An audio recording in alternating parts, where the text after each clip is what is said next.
நியூஜே நேயர்களுக்கு வணக்கம். சொல்லியடி நிகழ்ச்சிக்கு உங்களை வரவேற்கின்றோம். இன்றைய சிறப்பு விருந்தினர் இந்து தமிழர் கட்சியின் தலைவர் ராம ரவிக்குமார். வணக்கம் சார். வணக்கம் ஐயா. சரி, இப்போது திமுக ஆட்சியில் டிஆர் பாலுவே ஒரு மீட்டிங்கில் பேசியிருக்கார். கிட்டத்தட்ட நூற்றுக்கணக்கான கோயில்களை நான் இடித்திருக்கின்றேன், நான் மட்டும் இல்லை என்னை சார்ந்தவர்களும் இடித்திருக்கின்றார்கள், அந்த கடவுள்லாம் எங்களை ஒன்றும் சபிக்கவே இல்லை, நாங்கள் வெற்றி பெற்றுட்டு தான் இருக்கோம், அதனால் கோயில்களை இடிப்பதில் வந்து எங்களுக்கு பெரிய பிரச்சனை கிடையாதுன்னு ஒரு காணொலியில் பொதுக்கூட்டத்தில் பேசுகிறது காணொலியாக பரவலாக வந்துச்சு. ஸோ இந்து மதத்தை நாங்கள் வெளிப்படையாகவே எதிர்க்கிறோம் என்று டிஆர் பாலு போன்றவர்கள், திமுகவை சேர்ந்த டிஆர் பாலு அவர்கள் ஓப்பனாகவே பேசுகிறாங்க. ஸோ அவர்கள் ஒரு பக்கம் நாங்கள் இந்துக்காக ஆதரவுன்னு சொன்னாலும் கூட, நாங்கள் எங்களுக்கு எங்கள் ஒய்ஃப் எல்லாம் கோயிலுக்கு போகிறாங்க அப்படின்னு ஸ்டாலின் அவர்கள் சொன்னாலும் கூட, இந்துக்களை பட்டவர்த்தனமாக தாக்கக்கூடிய ஒரே கட்சி திமுக இருக்குன்னு எப்படி பார்க்குறீங்க? முழுக்க முழுக்க திமுகவுடைய மரபணுவிலேயே அது இந்து மத எதிர்ப்பு என்பது இருக்கிறது. இந்த தேர்தல் வருவதற்கு முன்பு ஒரு நாக்கு, தேர்தல் சமயத்தில் ஒரு நாக்கு, ஆட்சிக்கு வந்த பிறகு ஒரு நாக்கு, பள்ளிக்கு ஒத்த நாக்கு பாம்புக்கு ரெட்ட நாக்கு, திமுகவுக்கு நாளுக்கு நாள் நாக்கு மாற்றி பேசக்கூடிய கட்சியாக தான் நான் பார்க்குறேன். திரு டிஆர் பாலு அவர்கள், நான் நிறைய கோவில்களை இடிச்சிருக்கிறேன், தேர்தல் சமயத்தில் இந்த மக்கள்கிட்ட எப்படி வாக்கு வாங்கக்கூடிய அந்த தன்மை எனக்கு தெரியும், டெக்னிக் தெரியும்லாம் பேசினார். டிஆர் பாலு மட்டுமல்ல சார், இது திருந்தாத திமுக. நான் இந்த திமுக அரசு திராவிட மாடல்னு சொன்னாலும் கூட இது திருந்தாத மாடல் தான் இது. ஏன்னா நான் 4000 கோவில்களுக்கு கும்பாபிஷேகம் செய்து விட்டோம் என்று நாள் முழுக்க பிரச்சாரம் செய்வது, அதே நேரத்தில் பல கோவில்களுக்கு எதிராக பழமையான கோவில்களை அழிப்பதும் ஒழிப்பதும் தான் இவங்களுடைய வாடிக்கையாக இருக்குது. திரு ஸ்டாலின் அவர்கள் முதலமைச்சர், அவர் எந்த மதத்துக்கு எதிரானவராக இருக்கணும், கடவுள் இல்லைன்னா எல்லா சாமியும் தான் இல்லை, ஆனால் இயேசு சாமி மட்டும் இருக்குது, அல்லா சாமி இருக்குது, இந்து சாமி மட்டும் அவருக்கு இல்லை. ஆனால் தன்னுடைய மனைவியார் அவங்கள எல்லா கோவில்களுக்கும் அனுப்புவார். அனுப்பிட்டு என்ன சொல்லுவார்னா, நான் யாருடைய மத வழிபாட்டுக்கு எதிரானவில்லைன்னு சொல்லுவார். திரு உதயநிதி ஸ்டாலின் இந்த மலேரியா டெங்கு கொசு அடிக்கிற மாதிரி இந்த சனாதனத்தை வேற இருப்போன்னு பேசுவார். திரு சேகர் பாபு இந்து சமய அறநிலையத்துறை அமைச்சர், காவி வேட்டி கட்டிட்டு பெரிய சந்தன பொட்டெல்லாம் வச்சுக்கிட்டு நான் தான் ஐயப்பன் பக்தன் சொல்லி பேசுவார். சபரிமலைக்கு போவார், பெரியார் திடலுக்கு போயிட்டு அங்கே நான் பெரியாரின் பேரன்பார். இந்த வடிவேல் ஆட்டோக்காரராக இருப்பார், உங்களுக்கு தெரியும். காலையிலேருந்து சொன்ன அம்மா அப்பாவுக்கெல்லாம் கும்பிட்டுட்டு பெரிய பட்டையெல்லாம் போட்டுட்டு அம்மா நல்லா இருக்குன்னு காலில் விழுந்து போவார். சாயந்தரம் 6 மணிக்கு மேலே அவர் எப்படி இருப்பார்னு தெரியும். இந்த ஆட்டோக்காரன் ஸ்டைல் தான் டிஆர் பாலு, திரு சேகர் பாபு. ரெண்டும் ஒன்று தான், டிஆர் பாலும் சேகர் பாபு ஒன்று தான், அதெல்லாம் மாறுபாடு கிடையாது. சேகர் பாபு அவர்கள் கோவிலுக்கு அமைச்சராக இருப்பார், ஆனால் பிற மத கூட்டத்தில் போய் என்ன சொல்லுவார், அரோகராலாம் சொல்ல மாட்டார், அவர் அல்லலியான்னு சொல்லுவார். நான் வெளிப்படையாக இந்த அரசாங்கம் திமுக அரசு பதவியேற்ற பிறகு 4000 கோவில்களுக்கு கும்பாபிஷேகம் செய்திருக்குன்னு சொல்கிறீங்களே, நீங்கள் 4000 கோயிலுக்கு கும்பாபிஷேகம் பண்ணது அரசாங்கத்துடைய காசா, இல்லை உங்களை போல எங்களை போல இருக்கக்கூடிய உபயதாரர்கள் கொடுத்த பணத்தை வச்சு நீங்கள் செஞ்சீங்களா? இந்த அரசு பதவியேற்று கிட்டத்தட்ட 5 வருஷம் ஆகப்போகுது. இன்னும் 2 அமாவாசை 1 அமாவாசை தான் இருக்குது. அரசு பதவியேற்ற போது தமிழ்நாட்டில் இருக்கக்கூடிய இந்து சமய அறநிலையத்துறை கோவில்களில் இருப்பு பணம் எவ்வளவு இருந்தது, எத்தனை கோடிகள், எத்தனை ஆயிரம் கோடிகள் இருந்தது. இந்த அரசு நிறைவு பெறக்கூடிய சூழலில் எவ்வளவு கோடி இருக்குன்னு ஒரு வெள்ளை அறிக்கை வெளிப்படைத்தன்மையோடு விடுமா? விடாது. ஏன்னா ஏற்கனவே 5 லட்சம் கோடி கடனில் இருந்த தமிழ்நாட்டை 10 லட்சம் கோடியாக கடன்கார மாநிலமாக மாற்றி இந்த கயமைத்தனமான அரசு கோவில்களில் இருக்கக்கூடிய இருப்பு பணத்தை எல்லாம் அழித்து காலி செய்து விட்டது. அதற்கு பேர் என்ன சொல்கிறாங்க தெரியுமா? நாங்கள் வளர்ச்சி பெருந்திட்ட வளாகம் கட்டுறோம் அப்படிங்கிற பெயரில். இப்போ நீங்கள் பார்த்தீங்கன்னா 4000 கோயில் கும்பாபிஷேகம் பண்ணியிருக்கேன்னு சொல்லிட்டு எனக்கு தெரிந்து என் வீட்டு பக்கத்தில் இருக்கிற காசி விஸ்வநாதர் கோயில், அதுக்கு துர்கா அவர்களே கலந்துக்கிட்டாங்க. அதில் நான் 1000வது கோயில் இது அப்படின்னு 3000வது கோயில் அது. உங்கள் ஊர் காசி விஸ்வநாதர் வெஸ்ட் மாம்பலத்தில் இருக்குல்ல, அது 3000வது கும்பாபிஷேகம். அதில் அந்த வேளாக்குறிச்சி ஆதீனங்கள், சில ஆதீனங்கள்லாம் கலந்துக்கிட்டாங்க, துர்கா ஸ்டாலின் அம்மா கலந்துக்கிட்டாங்க. அவங்க கலந்துக்கிறது விஷயமே இல்லை சார். இந்த கோவில் திருப்பணி எந்த காசில் செஞ்சீங்க? அரசாங்கம் மதசார்பற்ற அரசு சார். சர்ச்சை அவங்க தனியாக வச்சுருக்காங்க, மசூதி நிர்வாகம் தனியாக வச்சுருக்காங்க. ஏன் இந்து கோயிலை மட்டும் நீங்கள் ஏன் நிர்வாக மேற்பார்வை செய்கிறீங்கன்னு கேட்குறேன். எல்லா பிள்ளைனா சமமான பார்வை தானே இருக்கணும். ஏன் இந்து கோயிலை மட்டும் நீங்கள் ஏன் வச்சுக்கிறீங்க? வெளிப்படையாக நான் கேட்குறேன். நீங்கள் எத்தனை கோடிகள் இருந்தது பதவியேற்ற போது, இன்றைக்கி எத்தனை கோடி இருக்குது? எல்லா கோவில்கள்லேயும் கிட்டத்தட்ட டெபாசிட் காலி பண்ணியாச்சுங்க சார். இப்போ இன்னொன்று சொன்னாங்க, இப்போ பிஜேபி போன்ற இயக்கங்கள் நம்ம போன்றவங்களெல்லாம் இந்த முருகன் பெயரால் யாத்திரைகள் வழிபாடு அப்படின்னு தொடங்கிய பிறகு நாங்களும் அனைத்துலக முத்தமிழ் முருகன் மாநாடு நடத்தினாங்க 2 வருஷத்துக்கு முன்னாடி பழனியில். எவ்வளவு கோடி கொடுத்தாங்கன்னு தெரியாது சார், ஆனால் கோடியாக வசூல் பண்ணியிருக்காங்க சார். அது கணக்கு கிடையாது. இப்போ இதை பார்த்து காப்பி பேஸ்ட் அரசு என்ன பண்ணுச்சு, நம்ம கேரளாவில் ஐயப்ப பக்தர்கள் சங்கமும் பண்ணாங்க. அங்கே இருக்கக்கூடிய கோர்ட்டு சொல்லியிருக்கு, எவ்வளோ வசூல் பண்ண, எவ்வளோ செலவு செஞ்ச, எந்த பணத்தை செலவு செஞ்ச கணக்கு கூடுன்னு கேட்டிருக்கு. அதே போல் 2 வருஷம் ஆச்சு இந்த முத்தமிழ் முருகன் மாநாட்டுக்கு சார். எவ்வளோ பணம் வந்துச்சுன்னு கணக்கு கிடையாது, வெளியிடலையே. ஆனால் கோடியாக வசூல் பண்ணிட்டாங்க. இதன் பெயர்லேயே ஒரு வசூல் கணக்கான வங்கி கணக்கு பழனியில் தொடங்கியிருக்காங்க. தமிழ்நாட்டில் இருக்கக்கூடிய பெரிய பெரிய கோவில்களுடைய அறங்காவலர்களை இந்த முருகன் பெயர் நடந்த மாநாட்டுக்கு பணம் வசூல் பண்ணியிருக்காங்க. சரி, மந்திரி கேட்குறாரு, இப்போ நீங்கள் ஒரு கோயில் ட்ரஸ்டி சார், இவ்வளோ தான் பார்த்துக்கிறேன் சார், நீங்கள் அது கணக்கில் கொடுத்தீங்களா கணக்கில் கொடுக்கலையாங்கிறது முருகனுக்கு தான் தெரியும். இப்படி கோவிலுடைய இருப்பு பணத்தை காலி செஞ்சது ஒன்று, முருகன் பெயரால் அது முருகனுக்கான உலகத்துக்கு அறிய செய்கிற மாநாடு தான் கிடையாது, வசூல் மாநாடு, அவ்வளோதான். இல்லை, இன்னொரு விஷயம் பார்த்தீங்கன்னா, கடந்த 2 ஆண்டுகளுக்கு முன்பு கோயிலில் இருக்கிற தங்கத்தை எல்லாம் உருக்கி அது விற்று ஏதோ முதலீடு செய்து நாங்கள் அந்த தமிழகத்தில் இருக்கிற வருமானத்தை ஈட்டுகிறோம் அப்படின்ற விஷயம்லாம் பேசப்பட்டது. அதெல்லாம் உண்மை தானே சார்?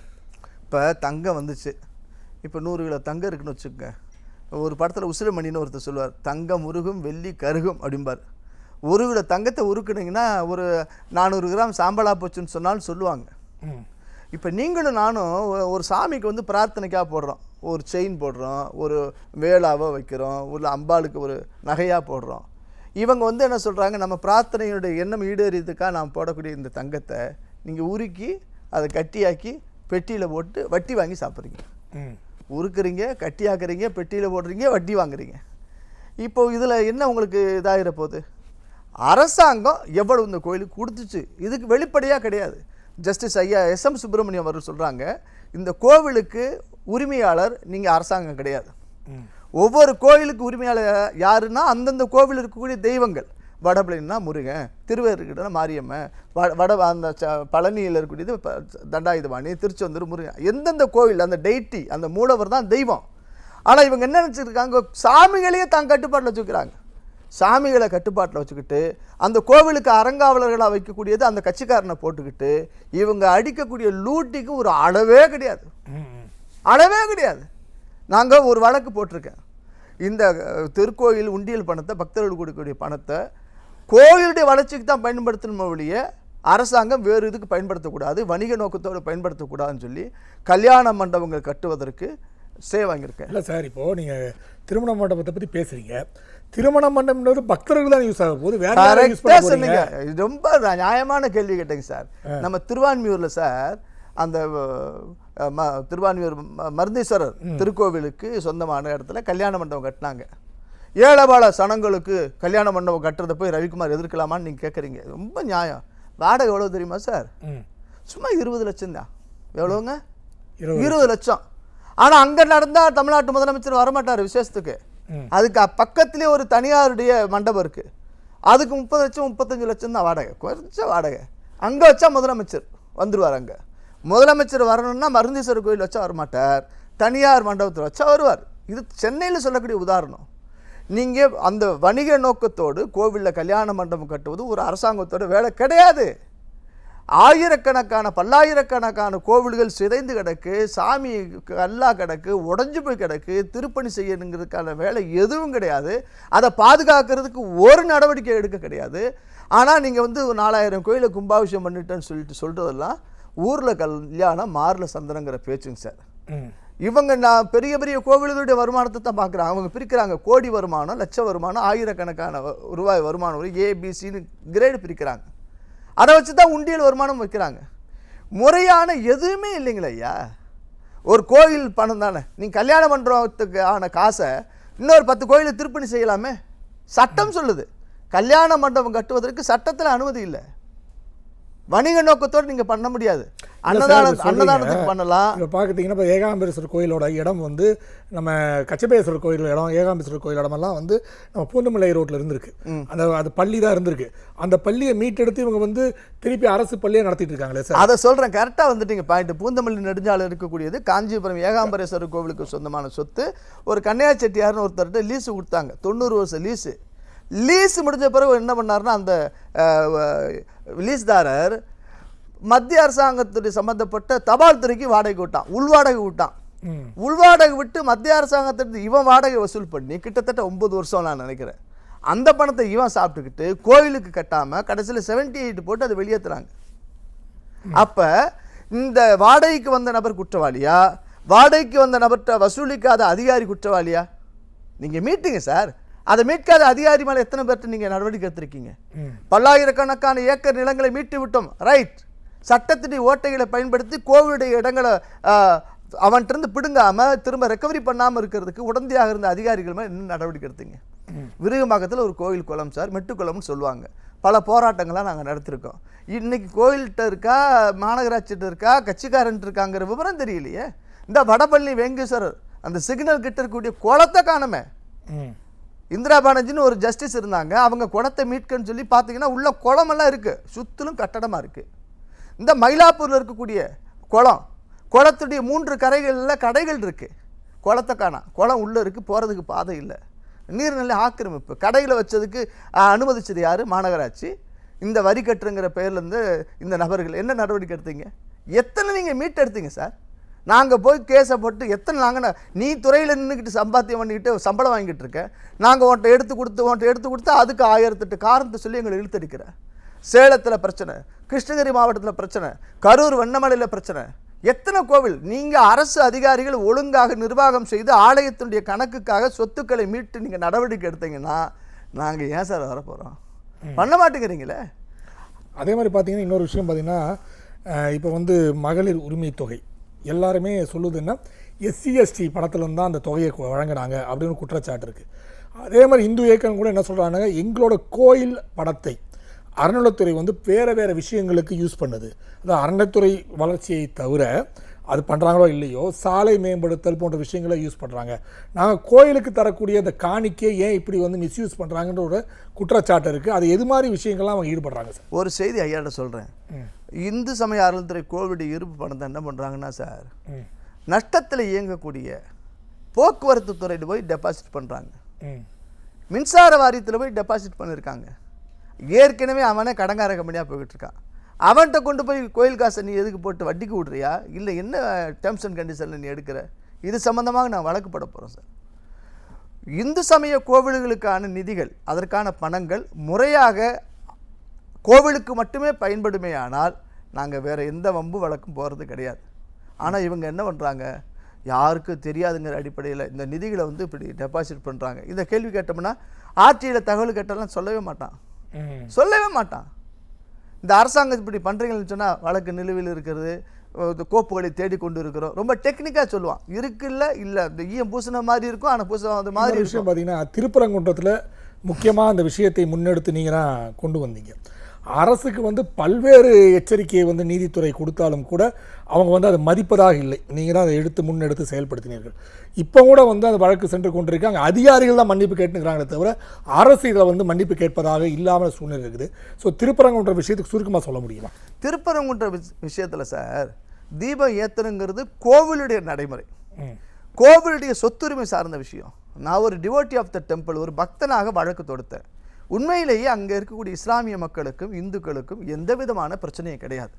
ஆனால் திமுக அரசு சிறுபான்மை மக்களையும் ஏமாற்றி பெரும்பான்மை மக்களையும் ஏமாற்ற செய்கிறதுங்கிறது தான் நான் சொல்லக்கூடிய குற்றச்சாட்டு. இந்த இந்தி கூட்டணியில் இருக்கக்கூடிய ராமநாதபுரம் MP நவாஸ்கனி ஒரு நபர் இஸ்லாமிய சமயத்தை சார்ந்தவர், அவர் குறிப்பிட்ட அமைப்பில் இருக்கிறார். அவர் வந்து ஆடு கோழி வெட்டுவோம் மலை மேலன்னு சொல்லி பிரச்சனையை தொடங்குறார். ஆரம்பத்திலேயே இந்த அரசாங்கம் அந்த நவாஸ்கனியையும் அப்துல் சமதையும் கூப்பிட்டு கண்டிச்சிருந்தா அவ்வளோ பெரிய பிரச்சனை இல்லை. திருப்பரங்குன்ற மலையை அவன் சிக்கந்தர் மலைன்னு பிரச்சனை சொன்னபோது சட்ட ரீதியாக நீதிமன்றத்துக்கு போய் அது திருப்பரங்குன்ற மலை தான் பலாயிரக்கணக்கான வருடங்களாக இருக்கக்கூடிய சமயத்தின் சான்றுகளின்படி இலக்கியங்களின்படி பாடல்பட்ட தளம் சொல்லி தீர்ப்பாய் போச்சு. அதன் பின்னர் நான் வழக்கு தொடுத்தது வந்து இஸ்லாமிய மக்களுக்கு எதிரானது அல்ல, தயவு கூர்ந்து புரிஞ்சுக்கணும். நான் ஒரு மனுதாரர், நீதிமன்ற உத்தரவு 1997 திருப்பரங்குன்ற மலையில் தீபம் ஏற்றணும், இது தர்கா காம்பவுண்ட் வந்து 15 மீட்டர் தள்ளி ஏற்றணும்னு உத்தரவை பேஸ் பண்ணி அதன் அடிப்படையில் மலையில் தீபம் ஏற்றணும்னு போட்டேன். அறநிலையத்துறை என்ன செய்யணும்? நியாயமாக நான் செய்ய வேண்டிய வேலையை அறநிலையத்துறை செஞ்சுருக்கணும். அவங்க என்ன சொன்னாங்கன்னா, நாங்கள் வழக்கமாக ஏற்றுறது ஒரு கால்வாசி மலையில் இந்த மோட்ச தீபம் ஏற்றுற இடத்துல தான் தீபம் ஏற்றிட்டுருக்கோம், மலை உச்சியில் ஏற்றலை. நீதிமன்றத்தில் பாருங்கள் எவ்வளோ பெரிய அயோக்கியத்தனமான வாதங்களை இவங்க வச்சாங்கன்னா, சார் முருகனுக்கு 2 பொண்டாட்டி இருக்குங்கிறதுனால நாங்கள் 2 இடத்துல தீபம் ஏற்ற முடியாது சொன்னது யாருங்க? அறநிலையத்துறைக்கு வாதிட வந்த மூத்த வழக்கறிஞர் திரு ஜோதி. அப்புறம் சொல்கிறாங்க சார், இது வந்து நில அளவைக்கல் சர்வேக்கல்.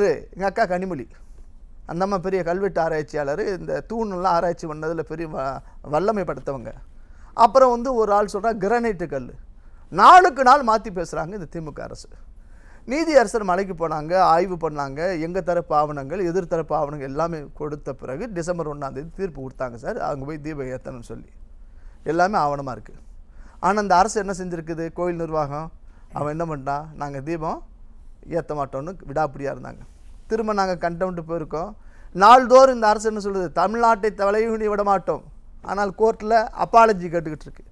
அப்பாலஜி கேட்பதே அப்பா அரசாங்கத்துடைய வாடிக்கையாக போச்சு. கண்டிப்பாக சார். ஸோ நேரத்தை ஒதுக்கி எங்களை பேட்டி மிக்க மகிழ்ச்சி. நன்றி சார். நன்றி ஐயா.